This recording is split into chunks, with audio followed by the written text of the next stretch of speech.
estou aqui, né, para mediar a mesa, então, sobre o pensamento político e social do professor Mangabeira Unger, e temos aqui a honra de ter o professor Charles Sabel, da Universidade de Colômbia. O professor Charles Sabel é um grande especialista, né, em Direito e Ciências Sociais, especialmente em temas sobre desenvolvimento econômico, meio ambiente e questões trabalhistas. Eu não vou me delongar muito mais, eu vou passar para ele. Dear Professor, it's an honor for us to have you with us this afternoon. Thank you for coming, and you have 40 minutes.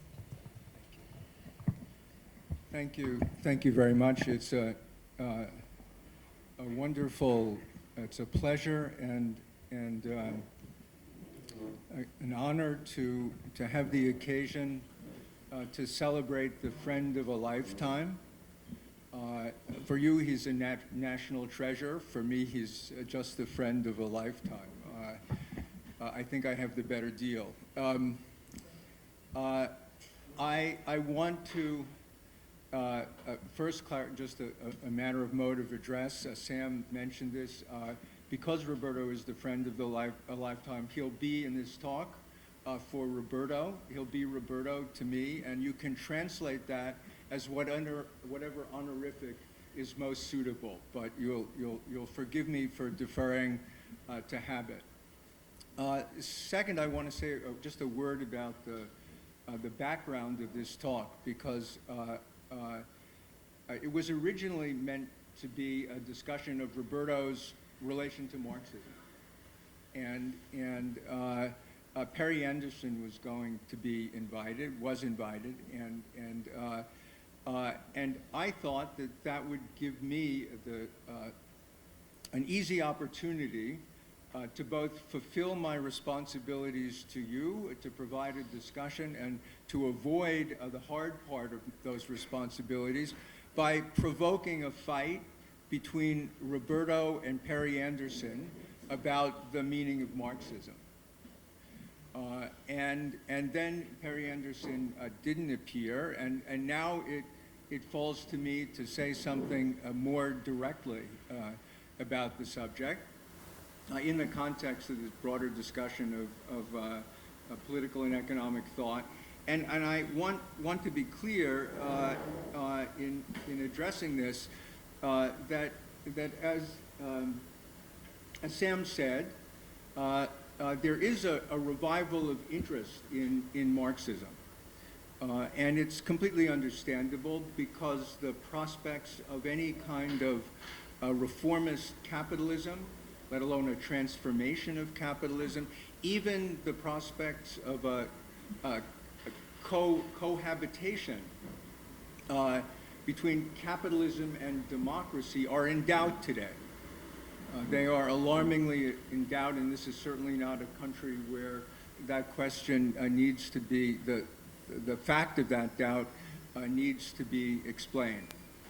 And in such times, it's more than understandable that people ask for an explanation of how a long period of coexistence could come to an end, and whether that reveals something fundamental about the tension between economic development in capitalism and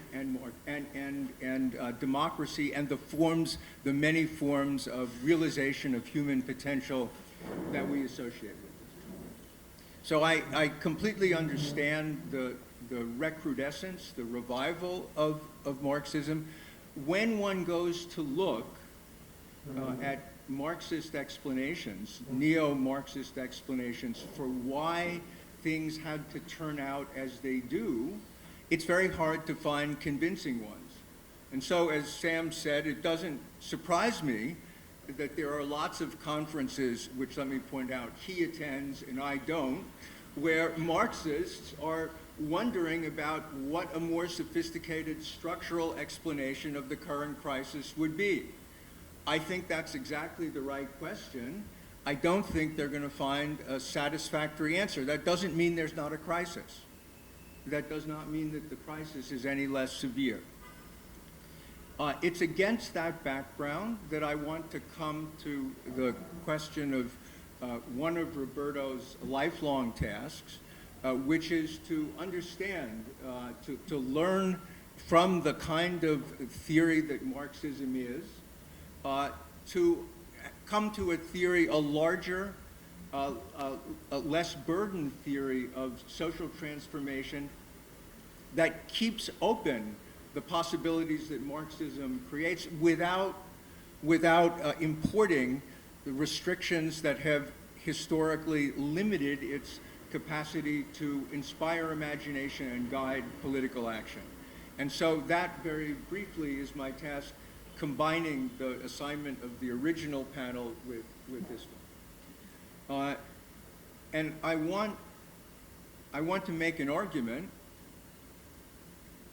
I understand it's not in the nature of celebrations of this kind to actually make arguments, much less to make arguments with and against the person who's being celebrated.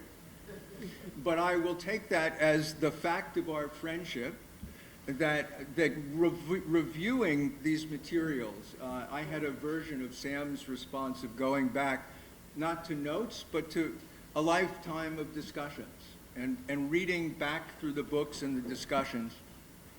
And I found myself reliving old disagreements with what I hope are new outcomes, and finding myself at times in surprising agreement with what Roberto has come, in disagreement with what he has been. And so, yes, I will disagree from time to time with my friend. I could not betray him without betraying myself. So let me then situate the theory and start again with the idea of plasticity, what was invoked this morning, and this idea of a metaphysical embodiment that Sam introduced strikes me as absolutely right. There is, prior to any understanding of social theory, there is a view of humanity and divinity and the world, which is one of infinite possibility. It has one element which I think is for certain, and another element which may possibly vary in the course of Roberto's work. The element which is invariable is that humans are always more than the situations they are in, and society is always more than what it is. There is a plenitude, a surfeit. We are never realized in the reality that we live. There is always an imagination, a yearning, a discontent. There is something that flows over, and that overflow is an expression of our deepest selves and the way we are in the world. We can't suppress it except by suppressing ourselves. The element which is not clear, though it may be clearer in the earlier formulations, and it may be linked, as Sam was suggesting, to certain theological conceptions, whether this idea of the infinite in the sense of the inevitability of transcendence of the particular moment is also a yearning for infinite in the traditional sense of God as including all possibility and the knowing inclusion of all possibility. There's a change, I think, in Roberto's work which may perhaps call into question the second, but that's immaterial to the argument. That is, strictly speaking, a theological argument on which I'm among the least in the room entitled to pronounce. So let me recall for you, none of this will be news until we get to some of the details. Let me recall for you the basic elements of Roberto's thought as he sets it out in False Necessity. The backdrop is this idea of plasticity, and it is a fusion. It is both a plasticity of the person embodying human nature and a plasticity of society. A plasticity of society, and society has a peculiar form. It is of necessity rigid in some ways, because rigidity and the routines to which rigidity gives rise is the precondition for the forms of coordination, the foundation on which our plenitude, our plasticity develops. We don't develop it from nothing. We don't create the whole world. The infinitude that we are is always an elaboration, a transcendence, an inspired reinvention, recombination of a world that exists, and that existing world has its rigidity. So we have a world which in its rigidity limits what we do. And so there is a limiting framework that forms the routines with which we act, and in the execution of those routines, the invention of the execution of those routines, we in turn can transform the fixed context, which is the precondition of our conviviality and collective production. Not all contexts are the same. Not all formative contexts are the same. This is an important argument that recurs and recurs, and it's not self-evident.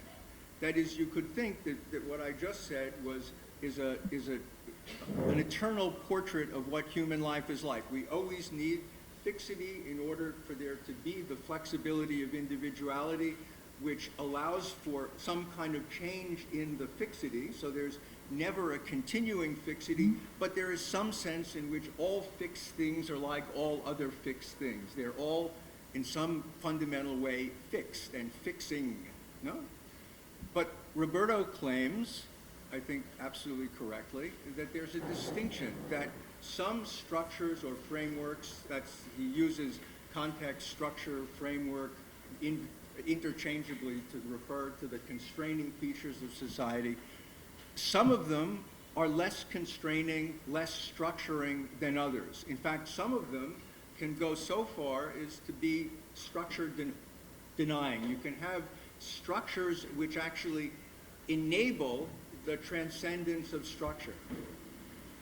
Okay, so there can be, there is always a fixity, but there can be, if you like, degrees of fixity, and as you approach the degree zero of fixity, the fixed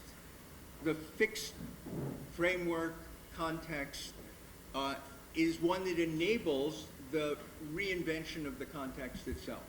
It creates routines which transform the context. Okay, so this is I designed to make you feel as though you're in an alien world. You'll soon see that it's a world that in some ways is familiar to you from Marxism, but don't worry, it turns out to be alien and again. Finally, there's a very clear idea in false necessity of something that Roberto calls the imperative of plasticity. That phrase is going to return. The imperative of plasticity is this: the quest for collective wealth and power requires a cumulative movement towards greater plasticity, meaning greater ability to recombine, to change the routines and change the context that forms the routines in the organizational and institutional setting of production, exchange, and warfare. So plasticity is required for power, because you're in the economy and in war, you are in competition with other agents. The agents that are best able to achieve and have the benefit of plasticity, a structure transforming structure, are the ones that can invent the forms of warfare and economic organization that win out in competition.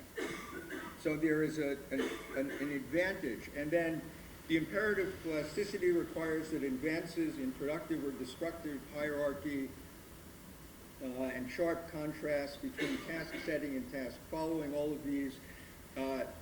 of these things are, the greater the hierarchy, the greater the degree of separation between conception and execution, the more rigid the setting, the more vulnerable it is to a competitor who has lessened these degrees and therefore, in the long run, more likely to be overcome in the competitive struggle. Okay, now, I said these ideas, you can make them sound strange, but let me, recall them in a familiar form. Marxism says that the telos the ultimate end of human development is the fullest possible unfolding of the forces of production. What Roberto calls plasticity has an analog. They're not exactly the same thing. This is not the same thing as, this is not the embodiment of a theological characteristic. This is the Marxist idea of the forces of production is the capacity of individuals to unfold their nature in a way which contributes socially. It's both, again, it's individual and social, which contributes socially to the maximization of the ability of a society to satisfy human want and human yearning. Okay, that's the goal. That is in Marxism what everything tends towards. And there is also a distinction between a framework, a formative framework, and formed routines. So the formative framework is what's known as the mode of production. The mode of production, you'll remember, is a set of organizational principles it's focused primarily on the organization of production and labor, but it ramifies into the whole society. And it's a fixed body of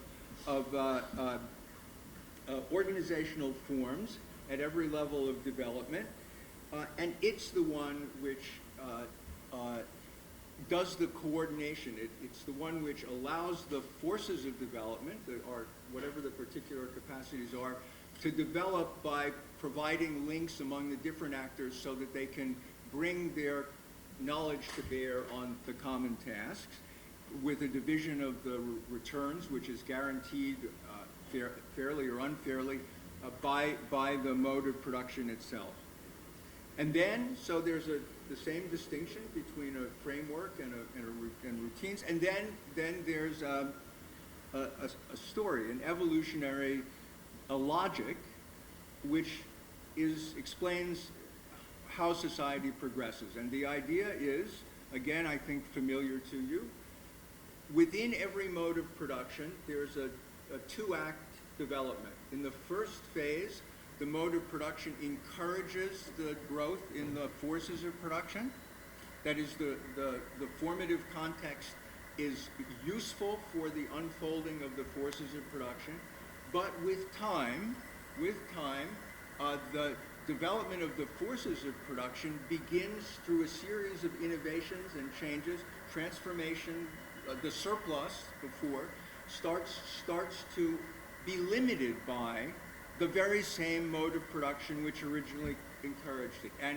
And that tension becomes manifest in the development of social class, a new social class, which has a very peculiar feature. Its selfish interest, its particular interest, corresponds to the general interest of changing the mode of production so that the unrealized potential of the forces of production in the current setup of the world can be realized in the next one. Okay?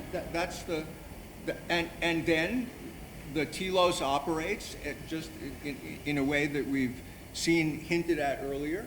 And that's, so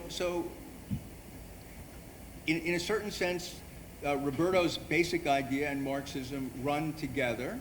I mean, there are important differences to which I'm getting, but they're certainly not adverse to each other. Now, there's an additional assumption in Marxism, which is one of the main foci of Roberto's criticism, and it's this. In Marxism, the modes of production are indivisible. They come as coherent in packages. All the rules about the organization of production mesh, at least initially, with the rules about the relations with labor and the distribution of exchange. And the sequence of the modes of production is unalterable and knowable. That's the core of the theory, is explaining what the mode of production is and why one mode succeeds another mode.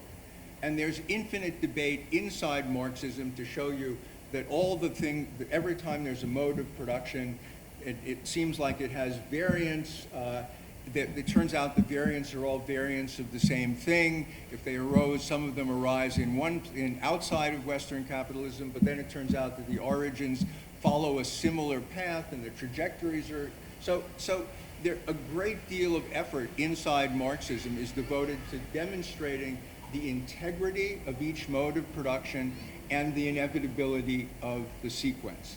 And this is where Roberto, I think absolutely rightly, says, no, this is just wrong.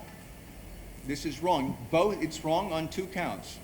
It's wrong on two counts. It's wrong to think that the modes of production have a single integrity, that they're one thing. It turns out that, to take the most basic problem, there can be functional equivalence. That is, there are lots of different ways of solving the same problem. So you can have one mode of production that solves a problem one way, and an analogous system which, from the point of view of marshaling the forces of production, solves the same problem, so it gets to the same level of production, but it does it a different way, in a way which may have very different implications for the development of the subsequent society. I'll give you an example in a second. And then there's the idea that if that's true, then it can't be the case that there's a single sequence. It can't be the case that there's a single sequence. If there could be at every one point a functional equivalence, and the functional equivalence equal from the point of view of facilitating the development of the forces of production, lead to different kinds of change in the mode of production, the result will be unforeseen sequences, or anyway, sequences you can't anticipate. We don't have to think much about this. Think about China and the US today. A prevalent fear or conjecture or assumption is that China and the US China has discovered in many ways a functional equivalent for achieving the kinds of innovations which are necessary for high-tech capitalism. It has very few of the market institutions that we associate with that in the United States. It has some, but the minute you start to look, they're very, very different. Not just from the point of view of complaining American, competitors, they are really different. And the question of the trajectory of Chinese society is completely different. So we have this doesn't seem now like a very controversial point.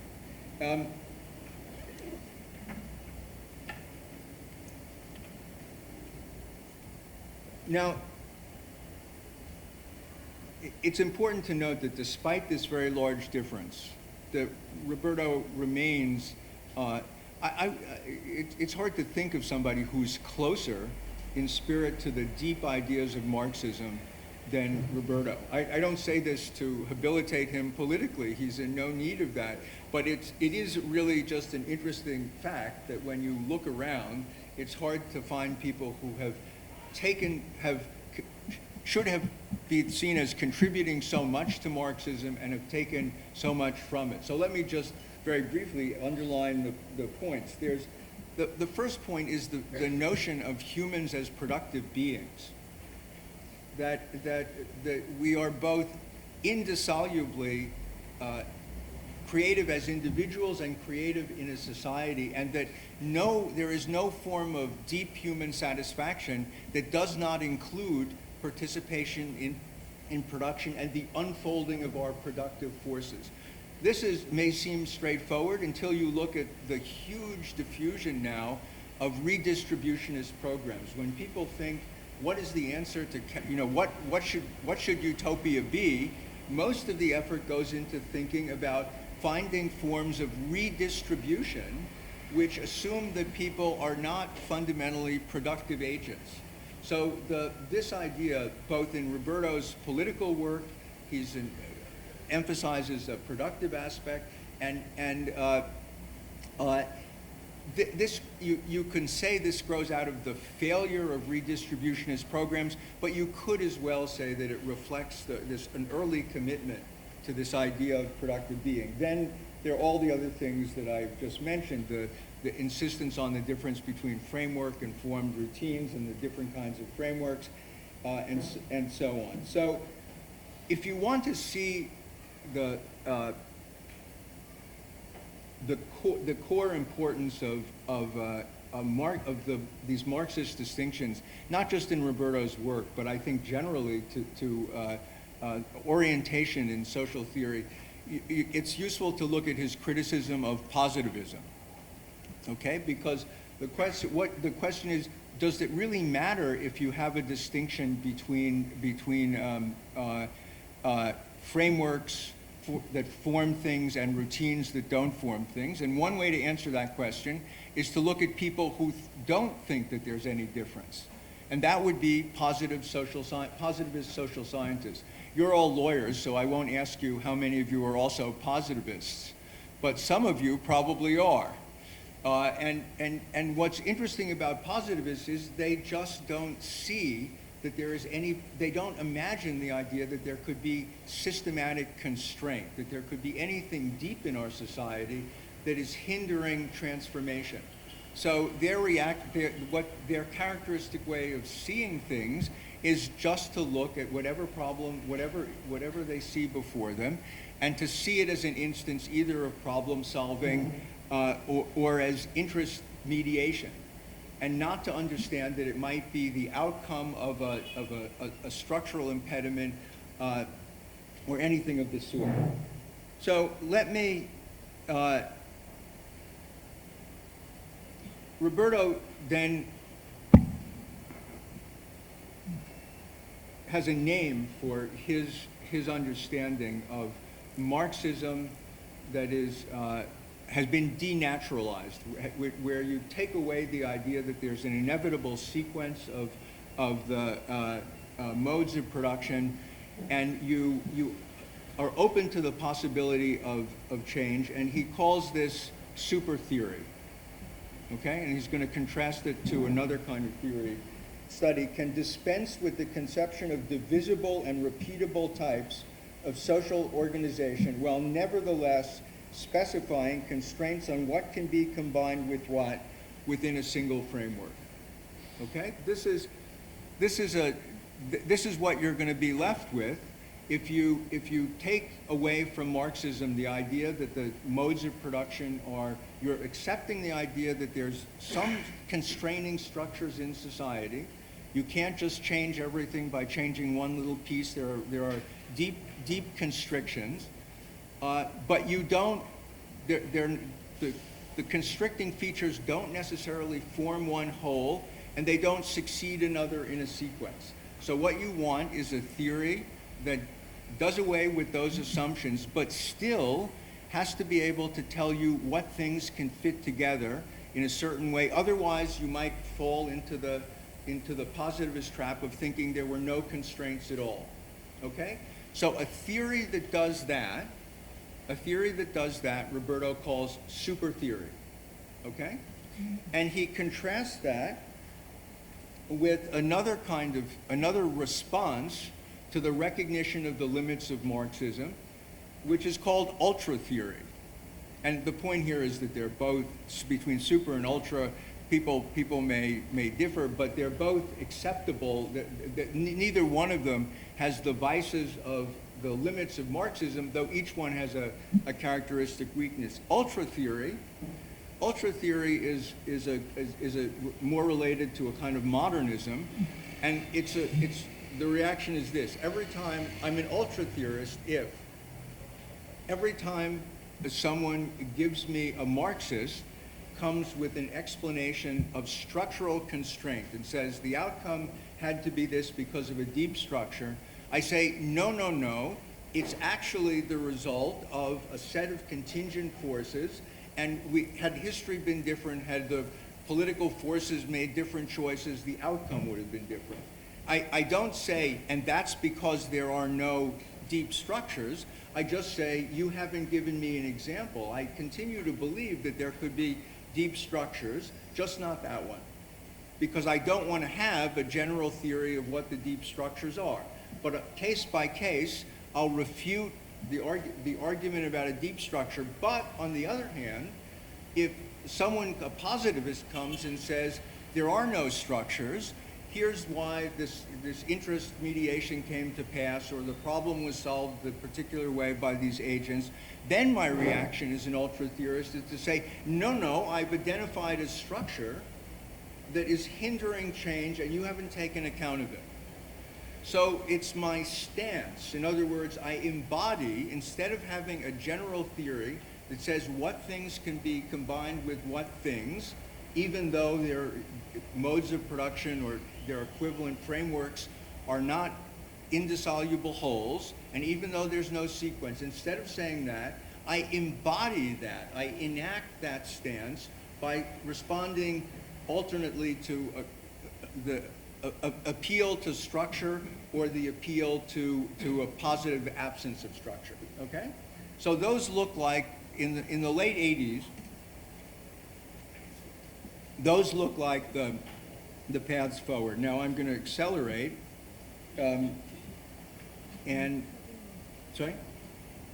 Yeah, good. 20 minutes, yeah. So here, now, then Roberto holds on to these ideas. In 2001, he publishes a new edition, a bridge edition of False Necessity. And it starts with a remarkable, a wonderful observation. I wish all authors had the courage at some point in their writings to speak so directly to their experience of authorship. Here's what he says in the preface to the new edition. He says, when this book was first published in 1987, nothing happened. Exclamation point. Forgive me for the long build-up to this, but the whole point of is this is it takes a supreme self-possession and honesty to now. So Roberto said nothing happened, and many authors, he says correctly, had the experience of seeing, or hearing, I guess it should be, of hearing. He says seeing, but it should be hearing a book fall on deaf ears. And then he offers three explanations, three mismatches for explaining why nobody, this is nobody listened.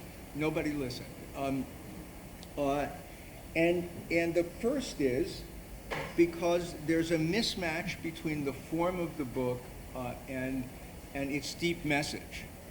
And this is important because this is the argument that we're going to see developing. So the piecemeal, but this is a revolutionary form, piecemeal but motivated and directed reconstruction of the institutional arrangements and the enacted beliefs that we ordinarily take for granted.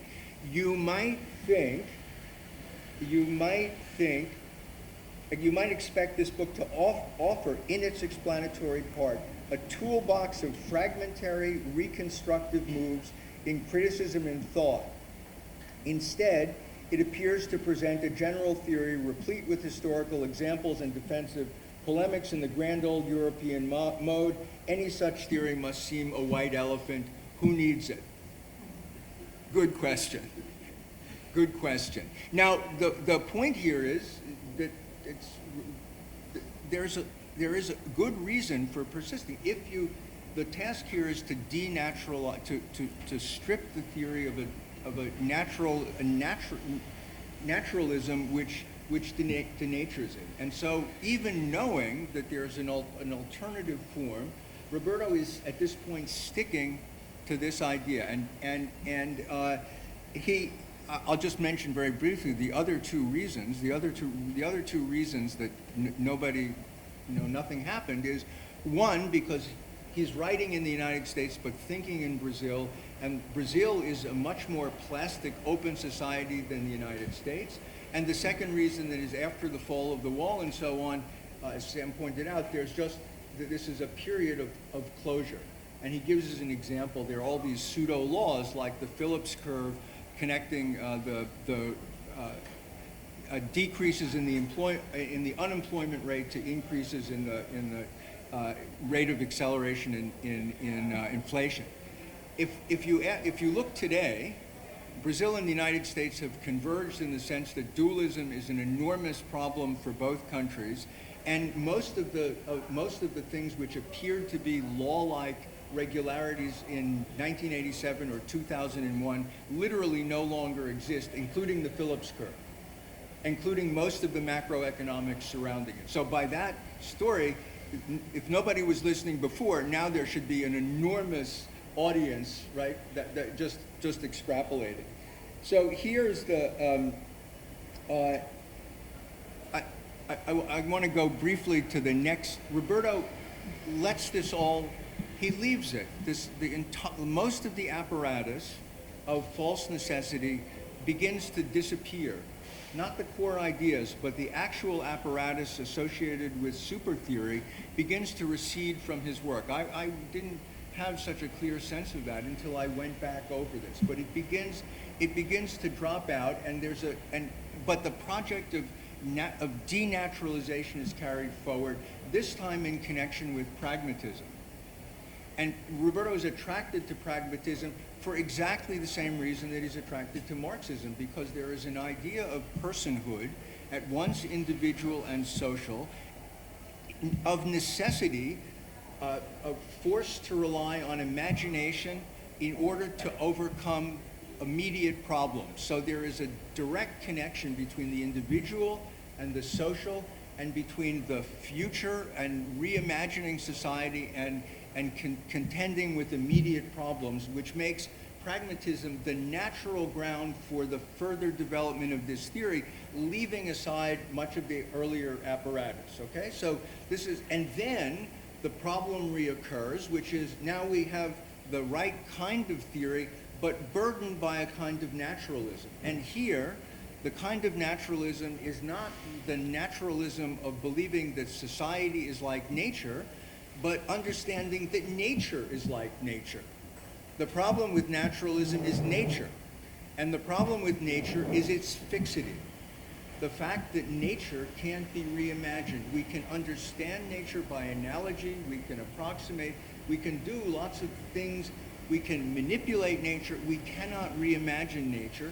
And Roberto gives what I think is a brilliant criticism of pragmatism, showing that the full flower, the full power of pragmatism is only released when you abandon the original pragmatist ambition of explaining both society and nature with so having a theory which is equally valid for explaining the natural world and the social world. The argument is pragmatism is at its best explaining the human world, and that kind of pragmatism can be the basis for going forward. So let me give you two very quick illustrations. William James has a concept of truth where he says in a formulation that you could think is crazy, our ideas of hope and yearning and longing enter cognitively in our understanding of what's true. So we're influenced by what we want to be the case in understanding what is the case. And the obvious response to that, we call that wishful thinking, Professor James. That's not a theory of truth. To which Roberto replies, well, it is a theory of truth if you're in the human world, where the only way of imagining what you want to happen is by thinking about transforming current circumstances in light of something, and that something is inevitably connected to your project's ambition, imagination, yes, hopes and desires. And this is the point, a larger point, which is that a generalization of the earlier ideas about structure is that, but freeing it entirely of this notion of a mode of production or a framework is to say, you can only imagine, you can only understand a structure by reimagining it as part of another structure, and that reimagination requires a vision which is a once an understanding of human possibility and of the way the world could and should be. Okay, so this is the beginning to point in realizing the earlier ambition in a different way. A very similar point about John Dewey. Dewey has an idea of experience, and it's like the artist painting a painting, where the process of painting becomes the painting. So you can't separate the exploration of painting, the execution, and becomes the conception. And so you are both executing your idea of painting and changing your idea of what the painting is in painting. That your reimaginings are somehow subject to a selection environment, so that ones which are more successful on some criterion win out over others. And the other is a view that says, no, you're actually discovering completely new things. There is no external constraint. If it can be realized, it's not that there's a higher level constraint. Now, this debate should recall to you the idea of the imperative of plasticity. Because by embracing this non-evolutionary view of Dewey, Roberto is potentially taking a step back from the idea of this early idea of the idea that plasticity has an evolution, imparts an evolutionary advantage. Not because because plasticity may not provide things that help you win out in competition. It's just that they don't guarantee that you're going to win out in competition, and you're not the plaything of forces which are causing you to choose the evolutionary correct outcome. So you can see where this is going. The idea is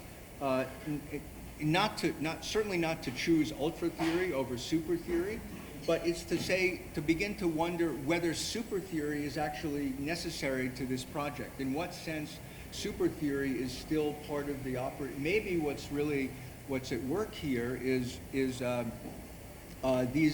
the deep ideas of plasticity, the notion that in order to the exercise of plasticity is reimagining the constraints under which we live in new configurations which they have a double feature. They point to existing structures, so we're not abandoning the idea that there are structural constraints. When we're imagining the possible transformation, we have to come to grips with the possibility, the likelihood that there will be structures, including structures that we haven't anticipated, but not structures we can look up in a list of the modes of production. And we are at the same time imagining the kind of future towards which we're building. Let me have one more comment. I think that's where Roberto's recent work has been going. Without looking back, I think it's it's an unusual occasion, and I myself have been surprised. He can contradict this, in a moment.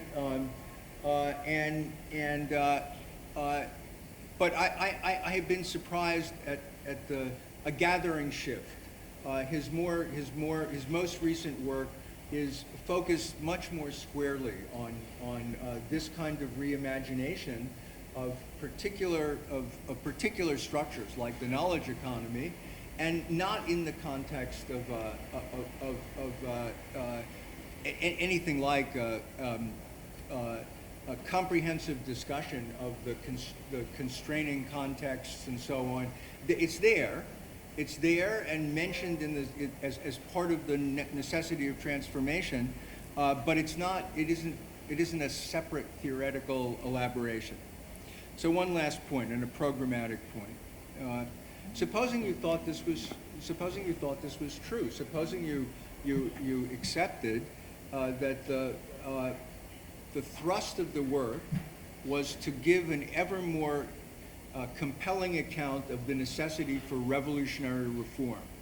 Remember, revolutionary reform is reform which is piecemeal but cumulatively transformative. In the super theory version of it, we actually are looking for a theory that tells us which things can be transformed, which things hang together. So the way we know a revolutionary transformation, a revolutionary reform is, it's something big that says we're going to transform one part of this context. We're going to have public control over investment, or we're going to have a Department of Destabilization Rights, two proposals that are in Roberto's original work.